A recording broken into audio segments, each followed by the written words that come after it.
It's a cliche of courtroom dramas. That moment when the eyewitness is asked, "Do you see the person who committed the crime here in this courtroom before you?" Well, it happens in real courtrooms all the time.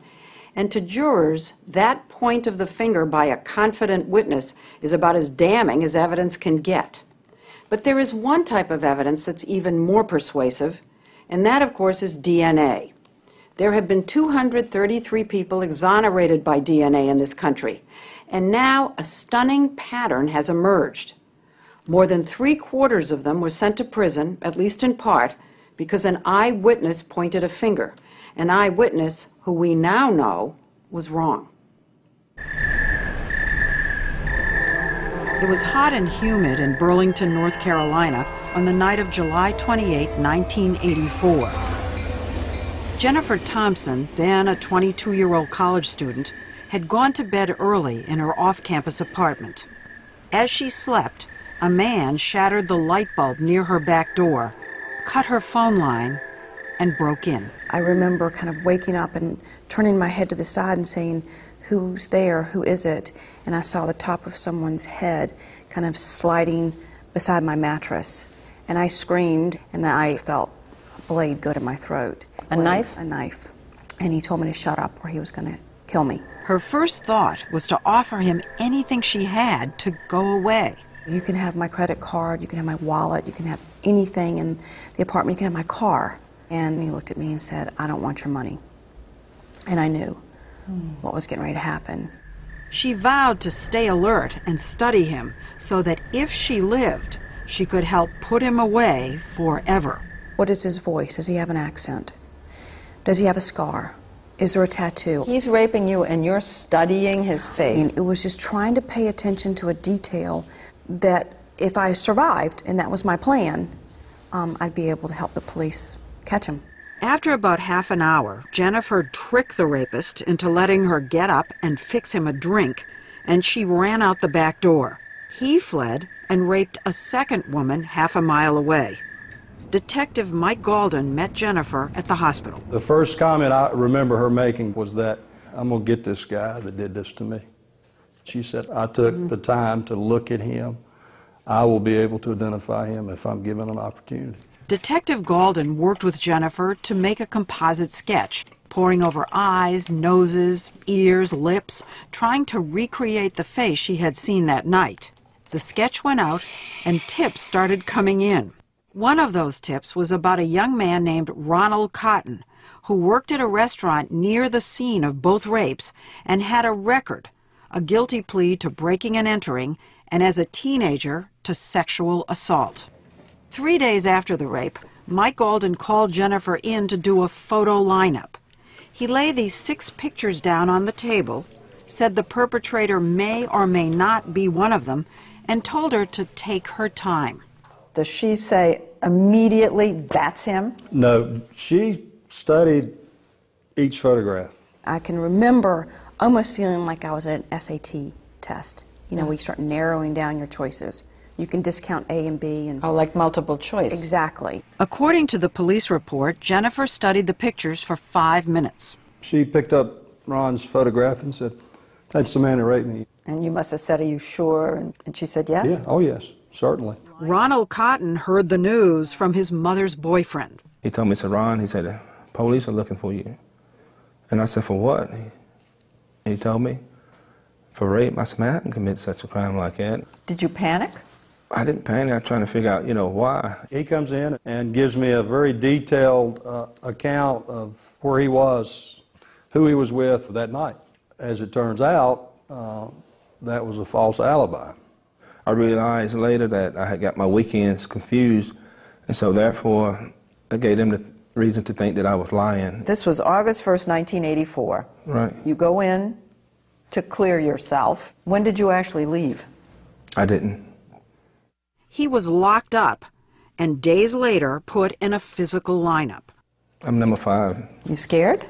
I was very scared, nervous. I was so nervous. I was trembling. I felt my body just shaking. They were asked to step forward, speak, and step back. I can remember looking to the detective and saying, "It's between 4 and 5. Can I have him do it again?"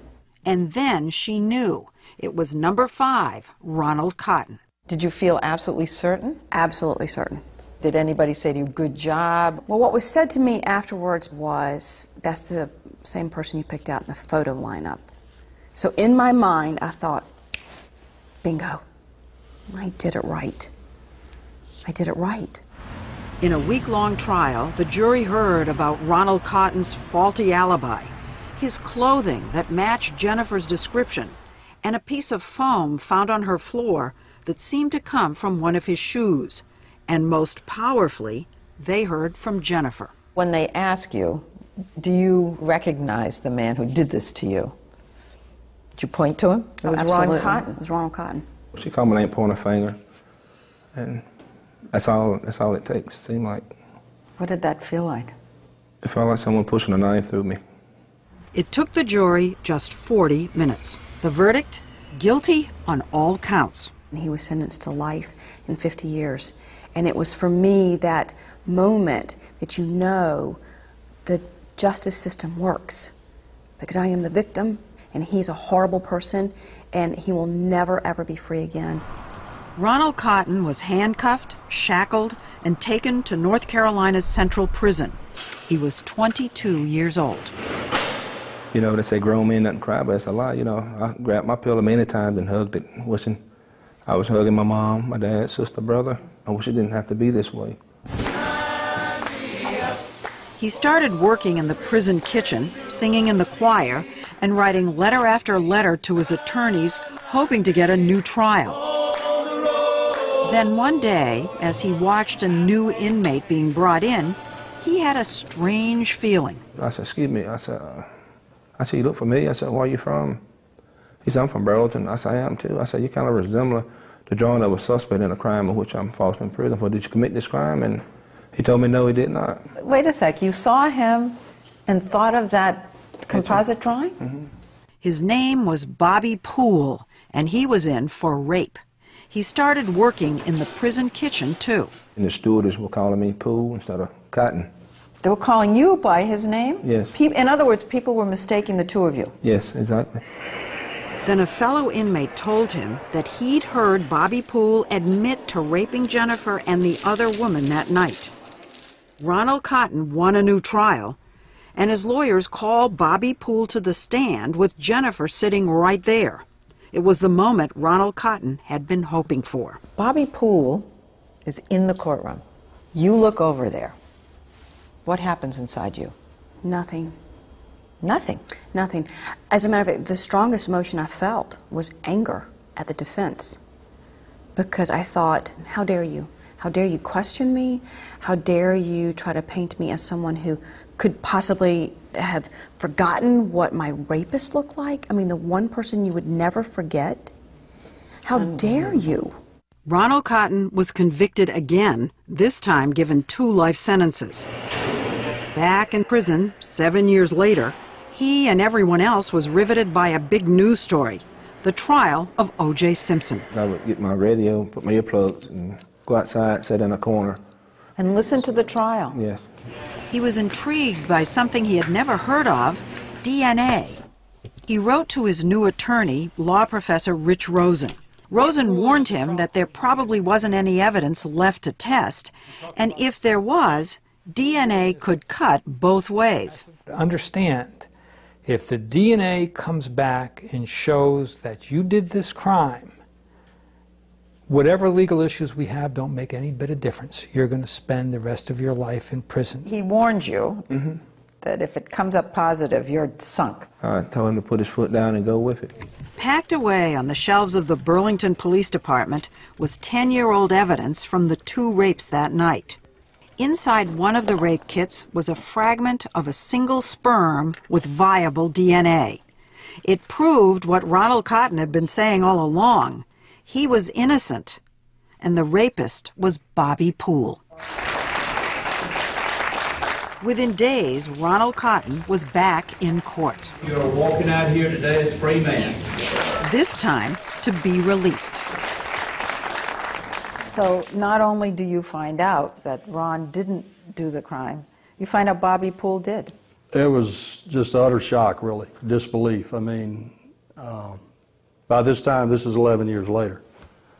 And, you know, I know that I've been involved in a case of a man's lost 11 years of his life. And I was so sad for him and his family. In the years since Ronald Cotton's conviction, Jennifer had married and had children. Are you the one that tells her? Yes. Her reaction, no, it can't be true. It's not possible, you know. I know Ronald Cotton raped me. There's no question in my mind. It was like someone had just taken my life and like turned it upside down. She cried? Oh, she cried. She broke down. I mean, she took it all on herself. You know, the guilt. You know, I did this to that man. Shame? Shame, terrible shame. Suffocating, debilitating shame. But when she thought or dreamed about that night, it was still Ronald Cotton's face she saw.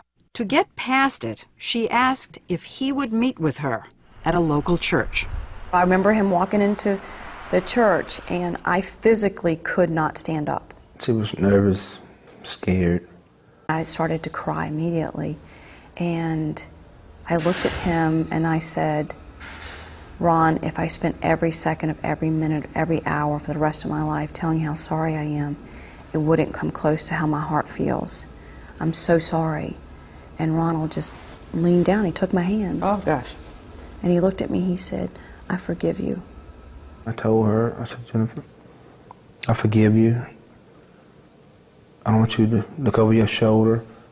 That I just want us to be happy and move on in life. The minute he forgave me, it's like my heart physically started to heal. And I thought, this is what grace and mercy is all about. This is what they teach you in church that none of us ever get. And here was this man that I had hated with, I mean, I used to pray every day of my life during those 11 years that he would die, that he would be raped in prison and someone would kill him in prison. That was my prayer to God. And here was this man who, with grace and mercy, just forgave me. That is overwhelming. It's overwhelming. How wrong I was and how good he is. How is it that Jennifer could have studied her rapist so carefully and still made this mistake? And how could she have failed to recognize Bobby Poole, the actual rapist, when he sat right in front of her in the courtroom 3 years later? That part of the story when we come back.